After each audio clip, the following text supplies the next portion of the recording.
चलिए नेक्स्ट बात करते हैं टाइप ऑफ गुड्स की। ये पूरी लिस्ट मैंने यहाँ पे निकाल के रखी है आपके सामने टाइप ऑफ गुड्स की। What are all types of goods that can be stored in warehouse. बहुत ब्रीफ में समझते हैं क्योंकि हमें आगे अभी बहुत सारा कुछ कवर करना है। रॉ मटेरियल्स मैंने अभी जैसा आपको बताया, रॉ मटेरियल्स वो मटेरियल है जो कि यूज़ होता है मैन्युफैक्चरिंग के लिए to make the finished products.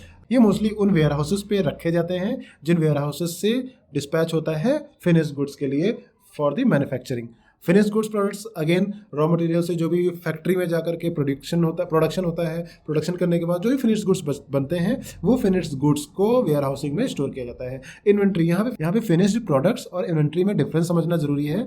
Finished goods या finished products are not equal to inventory, क्योंकि इन्वेंट्री तभी काउंट करेंगे जब हम उसको रेडी टू सेल मानेंगे और जब हम उसको अकाउंट में ले लेंगे। Finished goods products are those products जो कि मैन्युफैक्चर होके आ तो गए हैं बट हमने उनको रेडी टू सेल नहीं बनाया है। एक बार रेडी टू सेल हो गए वो आपके अकाउंट होंगे इन्वेंट्री के अंदर। पेरिशेबल गुड्स वो गुड्स होते हैं जो बहुत जल्दी खराब हो जाते हैं, जिनकी लाइफ टाइम बहुत कम होती है, और एडिबल गुड्स होते हैं मोस्टली और उनकी लाइफ साइकिल बहुत कम होती है। हैजार्डियस मटेरियल्स वो मटेरियल्स होते हैं जिनको रखने के लिए बहुत ज़्यादा कॉशियस की ज़रूरत पड़ती है क्योंकि बहुत ज़्यादा इसमें केमिकल्स इन्वॉल्व होते हैं। पर्सनल बिलोंगिंग्स भी रखे जाते हैं वेयर हाउस में, हमने अभी बात करी थी शेल्फ टाइप के वेयर हाउसेस के लिए। Artwork and collectables, seasonal goods, bulk goods, fragile goods, temperature sensitive goods जो कि हमने बात करी थी कि जो हमारे कोल्ड स्टोरेज होते हैं उनके लिए यूज़ होते हैं। Self stable goods, high value goods. High value goods में बहुत सारे ऐसे मटेरियल्स होते हैं जो बहुत प्रिकॉशंस के साथ में रखे जाते हैं क्योंकि उनकी टोकन वैल्यू बहुत ज़्यादा होती है, जैसे कि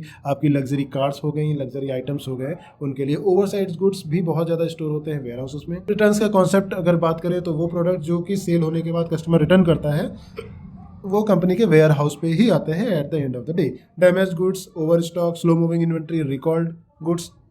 रिकॉल्ड गुड्स वो गुड्स होते हैं जो हमने अपने रिटेल स्टोर पे भेज दिए, जो हमने अपने डिस्ट्रीब्यूशन सेंटर पे भेज, बट फॉर सम रीज़न उसकी सेल को हमने रिकॉल कर लिया। अगर कोई भी रीज़न से सेल रिकॉल होती है तो जितना भी स्टॉक मार्केट में अभी बिका नहीं है वो सारा का सारा कंपनी रिकॉल करती है और रिकॉल करके उसको वेयर हाउस पे मंगाती है। ऑब्सोलीट गुड्स वो गुड्स होते हैं जिनकी लाइफ साइकिल खत्म हो गई है या फिर वो अब ट्रेंड में नहीं है या फिर उसकी सेल अब खत्म हो गई तो उनको as a obsolete goods consider किया जाता है। आर्काइवल मटीरियल्स एंड ट्रेड्स और एग्जिबिट्स, ये सारे के सारे टाइप ऑफ गुड्स हैं। इसके अलावा आपको ज़्यादा कुछ देखने को मिलेगा नहीं। अगर इतने सारे टाइप ऑफ गुड्स की डिटेल्स आपको पता है तो दैट्स मोर देन इनफ।